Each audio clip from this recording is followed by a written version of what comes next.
We've seen $14 million of taxpayer money being spent busing migrants out of state. The governor says it's more expensive to keep them here in the state of Texas. I wanted to know, in your opinion, is it our responsibility as Texans to shoulder the cost of caring for these migrants? It's our responsibility as Texans to come up with a solution. But unfortunately, after 8 years of Greg Abbott in office, all we have are stunts and billions of taxpayer dollars that have been spent. And we're not seeing fewer encounters at the border. We're now seeing more encounters after Operation Lone Star has begun.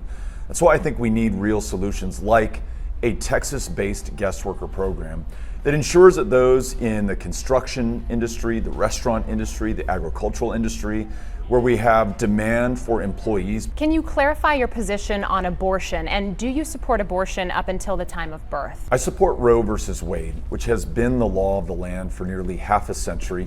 That Supreme Court victory was won by Texas women, and it ensures that a woman is able to make her own decisions about her pregnancy, about her life, about her future, and about her health care.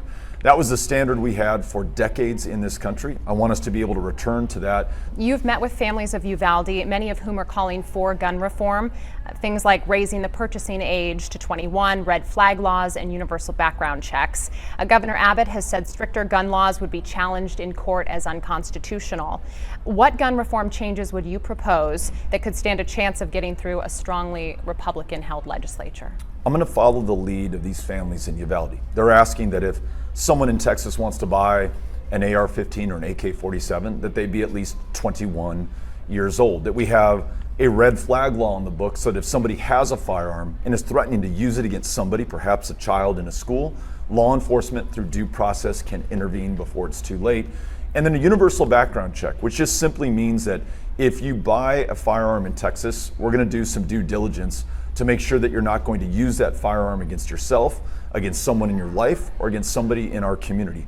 Those three ideas have buy-in from Republicans, Democrats, gun owners, non-gun owners alike.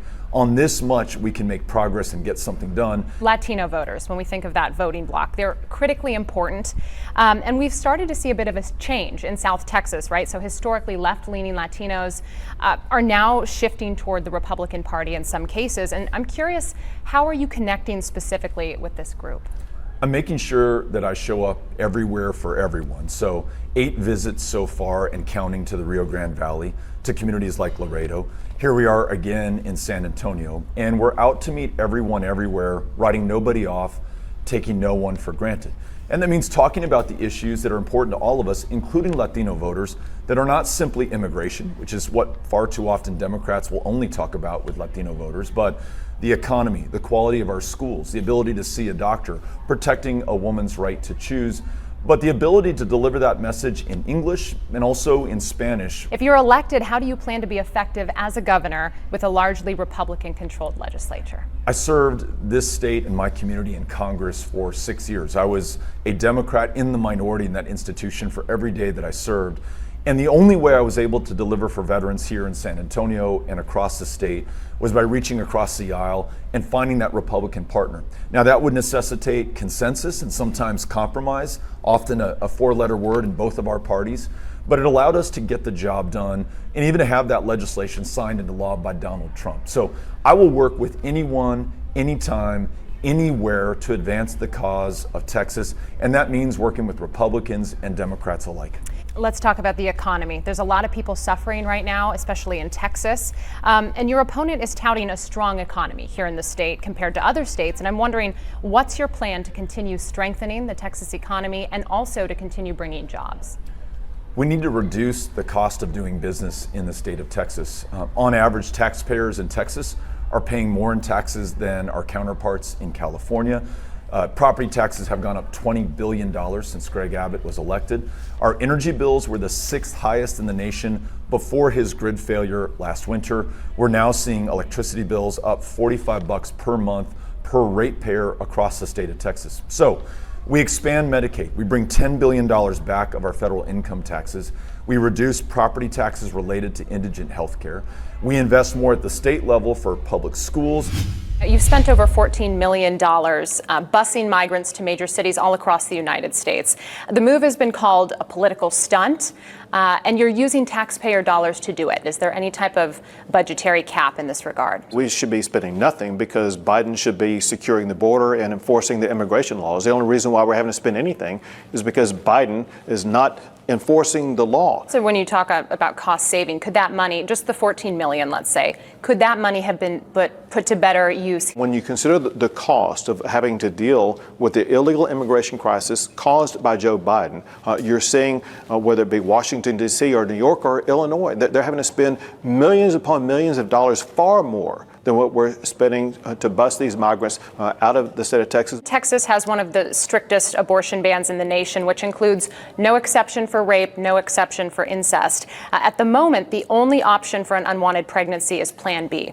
And so if we look forward in this regard, do Texans need to worry that that option could potentially be taken away or taken off of store shelves? Not at all. Is Plan B the alternative to abortion for victims of rape? What we want to do is to make sure that any victim gets the medical care that they need.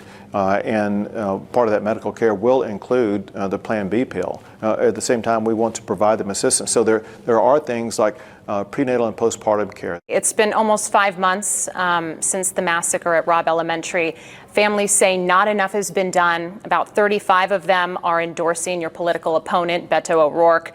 You've said in the past that you would make school safety an emergency item in the next legislative session. Can you help our viewers understand why wait? Sure, because we don't need a special session to take action. In the first 6 days after the tragedy occurred, I issued 6 different directives to both make schools safer as well as to deal with the emergency needs of Uvalde. In addition to that, I worked with the Texas Education Agency to make sure that schools would be safe. Inflation is one of the biggest topics for voters. And so for our audience listening tonight, can you explain what are you doing specifically to address inflation? We know that voters are extremely angry at the Biden administration for causing the inflation. It was his policies of rampant government spending, as well as what he did to end the pipelines that would be pumping oil and gas through our system, and that led to the spike in inflation. And what I'm doing as governor, I'm actually fighting back against the Biden administration that's trying to impose even more onerous on the oil and gas sector in the state of Texas. So you said in a recent debate that a growing number of teachers are earning 6-figure salaries.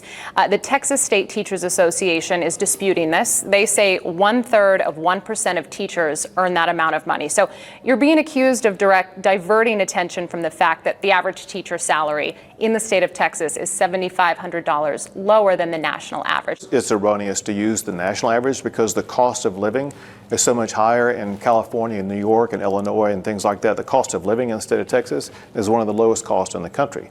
Second, I provided more funding for teacher pay raise than any other governor in the history of the state of Texas.